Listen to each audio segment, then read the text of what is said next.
Good morning friends. मैं Kapil कछौरिया, English lecturer, एक बार फिर अपने एक नए वीडियो के साथ आपका हमारे यूट्यूब चैनल पर स्वागत करता हूं। वीडियो को लास्ट तक ज़रूर देखिएगा। अगर पसंद आए तो लाइक, शेयर और सब्सक्राइब करना ना भूलें। So guys, we have already discussed many literary forms as well as poetic form specially.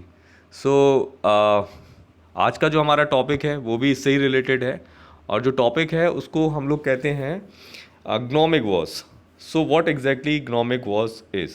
तो मैंने ये पैम्पलेट अपडेट किया है, ये डॉक्यूमेंट अपडेट किया है आप लोग के लिए गाइज, कि आप अपने नोटबुक या कॉपी को सामने रखिए, अपने पास रखिए और इसको नोट करिए, ताकि अगर आपके एग्ज़ाम में कोई भी ऐसा क्वेश्चन आता है तो आप उसमें अच्छे से अच्छा लिख पाओ। और अगर आपको लगता है कि वीडियो तेज़ है तो आप पॉज करके भी अपने नोट्स बना सकते हैं।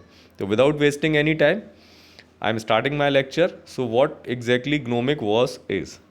So gnomic verse may sound silly, but the essence of this type of poetry is to provide serious meaningful advice. तो what exactly it is? तो जो ग्नोमिक वर्स है वो आपको सिली सा लग सकता है, वो आपको बेकार सा लग सकता है, बेढंगा सा लग सकता है, लेकिन इसकी जो ज़रूरत है पोइट्री में, इस प्रकार की जो वर्स की ज़रूरत है पोइट्री में, वो बहुत सीरियस और मीनिंगफुल एडवाइस आपको देती है। ठीक है, इसका मतलब ये है। या फिर हम ये भी कह सकते हैं कि before gnome referred to a title dwarfish man who lives underground and guards treasure. A gnome was an aphorism or pithy expression of a gentle truth. The two forms appear to be unrelated. Gnome, the creature, was invented, perhaps arbitrarily, in the 1700s. It means 17 जो century रही है वहाँ पर इसको हम लोगों ने पाया है, इसको समझा है। And gnome the aphorism derives from ancient Greek, gnome meaning judgment, right. तो actually what exactly mean is, चलिए इसको समझते हैं कि जब ग्नोम से पहले हम इसको ऐसे समझते हैं कि एक लिटिल ड्रॉफिश मैन था, यानी एक बोना व्यक्ति जो अंडरग्राउंड था, यानी कि ज़मीन के नीचे कह लो, गोदाम में कह लो, और जो गार्ड कर रहा था ट्रेजर को, यानी खजाने को। तो आप इस चीज़ को ऐसे समझ लीजिए कि जो दिखता नहीं है लेकिन फिर भी बहुत इंपॉर्टेंट टर्म होती है, जो पूरी पोइट्री को सेफ करके चलती है या पूरी पोइट्री को संभाल के चलती है। तो इसीलिए हम लोग ने इस तरीके के एग्जाम्पल की बात की कि before gnome refer to a little dwarfish man who lives underground and guards treasure, a gnome was a aphorism. और ग्नोम क्या है? एक एफोरिज्म है। एफोरिज्म का मतलब है कम शब्दों में बहुत बड़ी बात कह देना।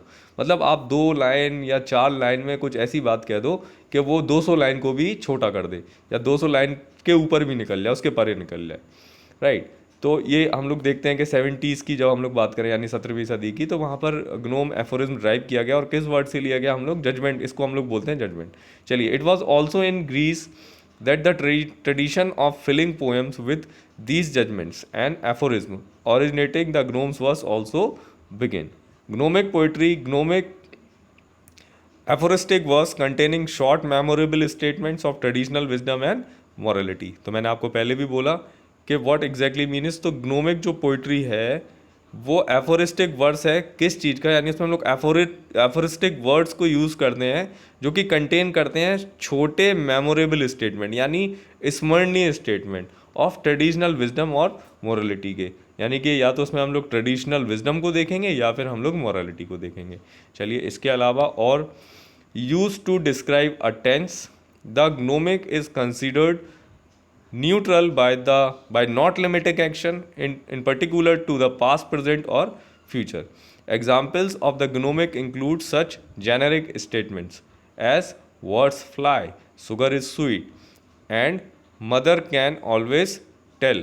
In classical Greek, Tongan and Dakota, the future tense is used.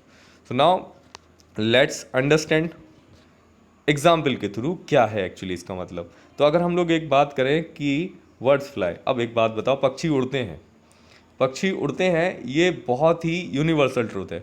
और वर्ड्स फ्लाई हम लोगों ने क्या किया कि 2 वर्ड को मिला के एक बहुत बड़ी स्टेटमेंट दे दी।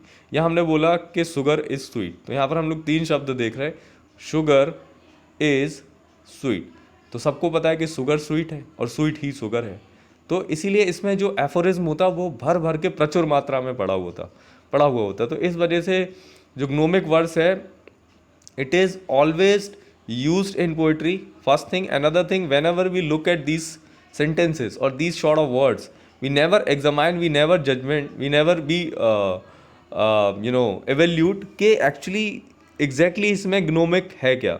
तो वो चीज़ पहचानना जो कि नहीं दिखती लेकिन वो पूरी पोइट्री को बहुत अच्छे से पकड़ के रखती है, उसके हम लोग ग्नोमिक वर्स कहते हैं.